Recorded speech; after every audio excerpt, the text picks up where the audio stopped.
Kita langsung pada hikmahnya Imam Haddad rahimahullah ta'ala. Qala Imam Haddad rahimahullah ta'ala, nafa'ana Allahu bihi wa bi ulumihi wa bi ulumi masyaikhihi wa talamidati fid dharaini amin. Imam Haddad menyebutkan dalam hikmahnya yang ke-15, ajaban, mengherankan, liman yatlubud dunya, bagi orang yang mengejar dunia,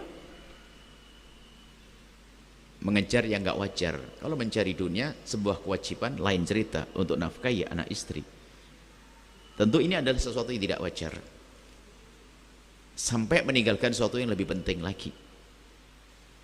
Ini gambaran nanti, perlu syarah memang, makanya perlu penjelasan. Sungguh mengherankan orang yang mengejar dunia sementara dia sadar wahwa min tahsiliha ala wahmin, di dalam mendapatkannya pun wahmun, ala wahmin, tidak tentu. Bisa saja dia mengejar dunia sukses, ada yang nggak dapat, kan begitu ya. Jadi dapatnya itu tidak pasti. Ini nasnya dulu, nanti akan kami jelaskan. Jadi mencari dunia itu dapatnya belum tentu. Makanya ada orang menjadi kaya, ada orang tetap fakir, ada orang yang pas-pasan mengejar dunia. Wa minal intifa'i bima hassalahu minha ala syakin. Lanjutannya begitu juga setelah ia mendapatkan, seandainya telah mendapatkan. Jadi ini tahapannya, mencari dunia belum tentu dapat. Kalaupun dapat, memanfaatkannya pun adalah ala syakin, ragu, belum tentu. Belum tentu dia memanfaatkan semuanya. Tidak dunia. Ya anggap saja deh, bangun rumah megah, Masya Allah, rumah megah, full AC, kulkasnya gede-gede, baru jadi diresmikan hari ini, tatanya dia ke rumah sakit besok. Kata dokter, mohon maaf Bu Haji, Pak Haji, untuk sementara jangan minum air dingin, jangan pakai AC ya. Duh, belum apa-apa sudah dilarang nih. Tidak boleh makan daging lagi kadang-kadang, Masya Allah. Gula-gula jangan, waduh Masya Allah, manisnya gula. Nasi, Masya Allah, nasi gak boleh makan. Padahal kalau nasi anget ngepul begitu gimana? Loh ya, itu sudah banyak dilarang, masih hidup loh ya. Sudah capek mencarinya, ternyata pun memanfaatkannya belum tentu. Belum tentu. Bahkan di sini pun kayaknya ada orang punya rumah 3, sampai 1 tahun sekali mungkin dikunjungi rumah satunya lagi. Jadi begitulah keadaan dunia. Di saat mencari belum tentu dapat, di saat mendapatkannya belum tentu memanfaatkannya, belum tentu memanfaatkannya. Kemudian wa min tarikiha, adapun di dalam meninggalkan dunianya, wal khuruj minha, atau keluar dari dunianya, ala yakin, itu pasti. Tapi kalau biarpun sudah mendapatkannya, memanfaatkannya belum tentu. Yang pasti apa? Kita akan meninggalkan dunia. Kita akan meninggalkan dunia, kan begitu. Makanya kalau kami amat-amati ini cerdas banget orang Indonesia di saat menerjemahkan kematian. Terjemahan kematian yang paling bagus di seluruh dunia ini hanya bahasa Indonesia, meninggal dunia. Sudah, maut, mati, meninggal dunia. Memang betul, harus sadar. Cuman dengan bahasa terjemahan yang rapi pun kita belum paham. Kita akan meninggalkan dunia, harta melimpah kita tinggalkan, meninggalkan dunia. Nah, di sini ada sesuatu yang tidak disebut oleh Imam Haddad untuk menjadi bahan. Setelah meninggal mau kemana? Ada kehidupan panjang yang kita yakin. Kita yakin pasti, kita punya keimanan ada akhirat, kehidupan yang panjang, yang pasti. Makanya kembali kepada hikmah. Jika demikian, kamu kan punya waktu. Waktumu itu jangan digunakan untuk sesuatu yang belum jelas. Maka pastikan waktumu untuk sesuatu yang pasti. Apa itu pasti? Akhirat. Sehingga jangan sampai engkau menggunakan waktumu untuk sesuatu yang belum tentu kamu mendapatkan, sampai lupa akhirat. Maka muncullah nanti orang, 2 model manusia. Dia mengejar dunia, lupa sholat, lupa halal haram, maka tersesatlah dia. Sudah dunianya belum tentu dapat. Setelah dapat pun belum tentu manfaat untuk dia. Dan yang pasti akan ia tinggalkan sesungguhnya. Tapi bagi yang sadar bahwa dia punya kehidupan panjang, akhirat, maka kalaupun dia mencari dunia, dia punya rambu-rambu dan aturan. Sehingga bagi orang yang mencari dunia tapi untuk kehidupan yang di akhirat nanti, maka dia tidak akan pernah rugi. Misalnya ada orang bercita-cita, saya punya skill, saya punya keahlian, saya punya bakat, saya akan bekerja insya Allah dengan bakat saya untuk mengumpulkan harta, untuk mencari harta. Untuk apa? Di kampung saya banyak orang fakir, yatim yang saya bantu. Ya. Karena dia di saat ingin mencari harta tadi adalah untuk kebaikan, atau diniati untuk nafkahi anak keluarga, bukan hanya mencari dunia untuk dunia, maka yang diharap adalah setelah kehidupan di dunia, sehingga dia di saat mencari harta ini sudah benar, pasti karena cari ridha Allah dengan cara yang benar, tidak melanggar Allah, tidak sampai meninggalkan kewajiban kepada Allah dan seterusnya. Maka orang yang semacam ini,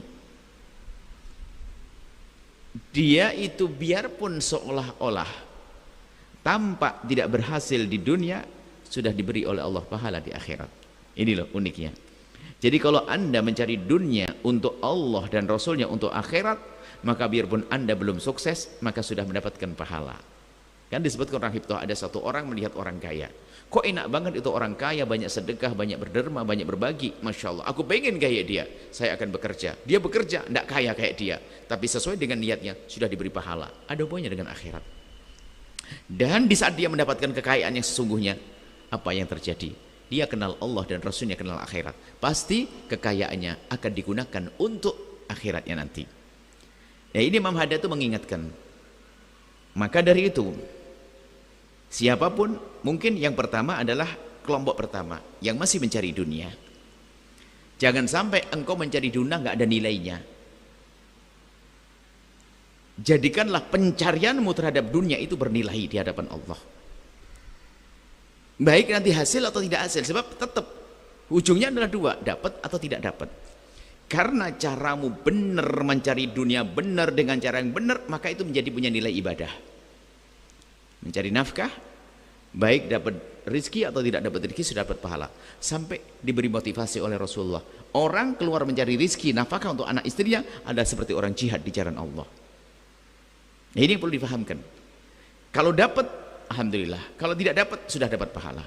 Nah, ini waktu mencarinya itu benar. Kemudian setelah dia mendapatkannya, dia ingat akhirat, maka aku akan jadikan hartaku pasti bermanfaat. Bukan lagi-lagi ragu tentang kemanfaatannya. Saya diberi Allah kekayaan melimpah. Kalau urusan yang aku makan, ya oke lah. Anak saya akan saya siapkan agar dia menjadi anak yang cukup dia setelah kehidupan saya nanti. Tapi dia berpikir bahwasanya jangan sampai jerih payahku ini ternyata tidak membuahkan apa-apa. Alangkah bodohnya aku mengumpulkan harta, tatanya setelah itu aku tinggal. Seperti orang mancing ikan, jaring ikan di laut, dapat ikan yang banyak. Tatanya setelah itu ditinggal di pantai, lalu dia pulang ke rumahnya. Bodoh dia, nggak dibawa. Sama orang mencari kekayaan melimpah, Masya Allah, kekayaannya tidak kira-kira, akan tapi di saat meninggal dunia dia tidak menemukan amalnya di alam barzah. Tidak ada orang lebih bodoh daripada dia. Sehingga dibalik oleh Nabi, ayun nasi akyas, siapakah orang cerdas? Aktsaruhum lil mauti dzikra, orang yang sering mengingat setelah kematian nanti apa, mempersiapkan di saat hidup. Punya kekayaan dengan kekayaannya, punya jabatan dengan jabatannya. Nah sekarang tanyakan dirimu sendiri. Kita bisa jadi di yang pertama ini lagi mencari pekerjaan, mencari dunia. Maka tata hati untuk bisa mencari dunia dengan benar, dengan cara yang baik, petunjuk Allah dan Rasulnya, sehingga di dalam proses menghadirkan dunia kita mendapatkan pahala, biarpun kita belum mendapatkan dunia. Jangan sampai sudah tidak dapat dunia nggak dapat pahala. Tapi nanti ada dia mencari dunia dan dapat dunia, dapat pahala, dapat dunia. Karena di saat mencari dunia dengan benar, maka dunia ini mudah dibawa ke surga. Diberikan untuk kebaikan, bantu saudara, bahkan untuk menyenangkan keluarga itu juga bagian daripada ibadah. nafkah anak istri ibadah. Menyenangkan anak istri adalah ibadah, jangan dianggap sepele. Sampai Nabi menyebutkan dalam suatu riwayat, ada seorang bertanya, ya Rasulullah, aku punya harta, mana lebih bagus aku gunakan untuk jihad di jalan Allah, atau aku berikan kepada anak istriku? Kalau hari ini Palestina, atau kasih nafkah anak istri untuk sekolah, mondok dan sebagainya. Maka dijawab oleh Rasulullah, yang kau berikan untuk anak istrimu jauh lebih bagus daripada untuk jihad di jalan Allah. Ayo, makanya Anda di saat mencari nafkah untuk anak istri jangan ragu, itu pahala gede. Bukan seperti pahala biasa Anda sedekah enggak. Pahalanya tidak bisa mengalahkan di saat Anda memberi rezeki menafkahi anak-anak Anda. Sehingga di sini Anda jangan terlalu bergantung kepada orang urusan anak Anda. Jerih payah Anda itu penting. Boleh Anda berharap beasiswa, tapi kalau Anda suruh milih, Anda harus cerdas. Anda begini, Anda harus sekolah, terserah mondok atau anggap saja fakultas kedokteran. Coba Anda pilih mana? Menyekolahkan anak fakultas kedokteran menghabiskan duit 700 juta. Yang kedua adalah anak Anda masuk fakultas kedokteran tapi dapat beasiswa. Ini prosesnya. Yang jelas hasilnya Anda akan jadi dokter yang baik. Ada dua jalan, suruh milih, 700 juta sama beasiswa. Yang jelas anak saya bakal jadi dokter. Anda pilih mana kira-kira? Ayo, ini perlu kecerdasan. Kalau orang cerdas akhirat, ya 700 juta dong. Kalau aku punya 700 berarti aku kan orang kaya, ngapain susah? 700 saya bayari, dapat pahala, jadi pahala. Yang free, gratis, nggak ada pahala dia. Ayo. Cuman kita sudah dikuasai kepelitan, jawab aja susah kan? Padahal kan kalau punya 700 kan ya banyak duit. Buktinya anak saya jadi dokter kok. Kan gitu loh. Jadi Anda jangan merasa waktu Anda nyekolahkan anak Anda itu jadi beban. Itu adalah pahala. Lu sama-sama jadi dokter nanti. Oh lebih gagah dong, lebih wibawa dong, saya biayai. Makanya nanti yang lain enggak beasiswa. Oke. Berarti dibiayai sama orang, anakmu dibiayai sama orang. Kan begitu. Sejalan. Kecuali saya nggak punya. Saya enggak punya uang dan sebagainya, dibiayai sama orang ya. Ini gambaran suruh milih dua tadi. Ternyata kita masih bingung milihnya, padahal sederhana. Sekarang Anda suruh, ini sederhana. Ada pembangunan renovasi masjid. Anda dipilih sedekah 100.000 atau 100 juta. Mikir. Tadi sudah mulai cerdas bisa ngomong sih sekarang. Kalau tadi masih bingung juga. Nah, ya kalau ini 100 juta dong. Kenapa? Mau suruh milih. Saya jadi orang berderma 100 juta. Lah kalau memang saya bisa 100 juta berarti dikasih Allah lebih dari itu dong. Cuman kadang kita dikuasai oleh kepelitan kita. Untuk berbuat baik ini masih berat. Gambarannya seperti itu. Bukan pilihannya begini, saya hanya punya duit begini, suruh milih. Enggak begitu, ini gambaran. Makanya jika Anda sama-sama senang loh, jadi payah berbagi, maka berindulah Anda untuk menjadi orang berbagi, sama-sama ditolong oleh Allah. Kadang kita itu menjadi orang itu tidak cerdas, itu bisa terbawa oleh masalah ketawakalan, keyakinan. Gambarannya begini loh ya, contoh ada orang mau kerja, mau cari nafkah, tiba-tiba ngelihat burung tuh mau mati, sudah lemes. Tidak lama dia ngelihat burung itu lemes, ada burung lagi datang, set. Burung itu mendekati, burung itu membawa sesuatu makanan, dimasukkan, dikasihkan ke burung yang mau mati. Burung yang mau mati nelen makanan, tiba-tiba melek, berdiri, lalu terbang. Ini orang yang katanya santri, ngerti ilmu tawakal, langsung berkata, ini loh rezeki dari Allah. Biarpun dia sudah mau mati, ternyata dikirim oleh Allah rezeki. Kenapa kita pusing? Rezeki dijamin oleh Allah. Lalu pulang dia. Coba. Dia ini pandangannya apakah salah? Oh benar. Tapi apa? Kecerdasannya rendah. Yang dilihat itu bukan satu burung, ada dua burung loh ya. Kenapa dia jadi burung yang ditolong, tidak pengen menjadi burung yang menolong? Ayo. Mau ada dua burung, kenapa yang dilihat hanya burung yang mau mati? Coba, aku akan jadi burung yang menolong. Kan cerdas namanya. Kita tuh sering hidup kita itu hidup lemah. Ngerepoti orang lain, ngerepoti saudara, ngerepoti ibu lagi, ngerepoti ini. Nah, ini kan problem. Padahal di hadapannya kan ada dua model, ada burung yang nolong, ada burung yang ditolong. Sama-sama contoh ini. Kenapa dia terpesona dengan yang menolong, yang ditolong? Karena dia orang yang lemah dia. Tidak senang berbagi, tidak pernah berpikir untuk menolong, hanya egois. Gayanya si tawakal. Lagi gitu, kurang lebihnya seperti itu. Nah, di saat kita mencari rezeki dan sebagainya, pastikan Anda punya niat besar untuk menolong orang, berbagi, membuat kemaslahatan dan sebagainya. Sepanjang Anda bekerja, maka Anda dalam ibadah. Tapi kalau model orang egois ini tadi, yang diberi makan tadi, kalaupun kaya raya, dia tidak berpikir untuk sedekah. Kenapa? Ini kan rezeki dari Allah, karunia Allah. Yang lain, dia juga dikasih rezeki oleh Allah. Allah maka itu, apa yang terjadi? Bahaya nih orang begini nih. Gayanya ahli tawakal. Makanya kami juga ingin memasukkan pemahaman tentang menjadi seorang mukmin yang qawi, yang dicintai oleh al-mu'minul qawi. Orang mukmin yang kuat itu lebih dicintai oleh Allah. Kuat dalam segalanya dong. Makanya ada orang hidupnya tuh gantung ke kakaknya, ke adiknya, ganggu dok, kak, dek, keluarga, nggak punya kemandirian. Coba,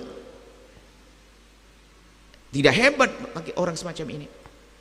Mungkin kakaknya ya bagus, kakaknya kan baik, akan tapi hidup kan tidak begitu. Coba jika semuanya prinsip saya ingin berbagi, saya ingin menolong, apa yang kurang dalam hidup ini? Semuanya indah, termasuk suami istri dan sebagainya. Akan terkikislah ego, sehingga yang ada adalah jiwa berbagi, hidup indah dalam kebersamaan. Nah, maka dari proses ini urusan dunia, jangan sampai dunia kita ini adalah justru menjadikan kita itu adalah terkunci urusan akhiratnya, karena kita fokus dunia, nggak ingat akhirat. Orang, kesimpulannya tadi pada akhirnya adalah bukan mencari dunia dilarang, oh tidak. Yang dilarang adalah Anda mencari dunia, Anda lupa akhirat. Kenapa? Berarti di hadapan Anda ada dunia, ada akhirat. Dunia ini akan Anda tinggalkan, akhirat adalah abadi. Maka jangan sampai pencarian Anda ke dunia hanya sampai di sini. Jadilah pencarian Anda ke dunia untuk menuju akhirat. Seperti itu, harus menuju akhirat. Ayo cari rezeki yang halal, yang benar, modal yang benar, ngadu kepada Allah, tahajudan malam, dan seterusnya. Maka ini mengandalkan Allah, kita berusaha mengandalkan Allah, maka hasilnya nanti kalau sudah sukses tentu sangat mudah dia untuk berbagi, untuk dikembalikan kepada Allah Subhanahu wa ta'ala. Sehingga pencarian kita terhadap dunia tidak hanya terbatas kepada dunia, tapi dunia untuk akhirat. Semoga Allah memberikan kepada kita pemahaman yang benar. Jadi orang muslim, ayo jadilah orang terkaya di Cirebon, tapi kaya yang ahli surga. Jadilah Anda menjadi orang kaya di Indonesia, terkaya. Karena kayanya orang beriman, lihat masjid dibangun, pesantren dibangun, umat, Masya Allah. Nah, bolehlah cita-cita besar semacam itu, boleh cita-cita agung semacam ini, dan hendaknya kita punya cita-cita besar. Semoga Allah memilih kita untuk menjadi hamba yang kuat dan senang berbagi, disebut oleh baginda bermanfaat untuk orang lain. Wallahu a'lam bissawab.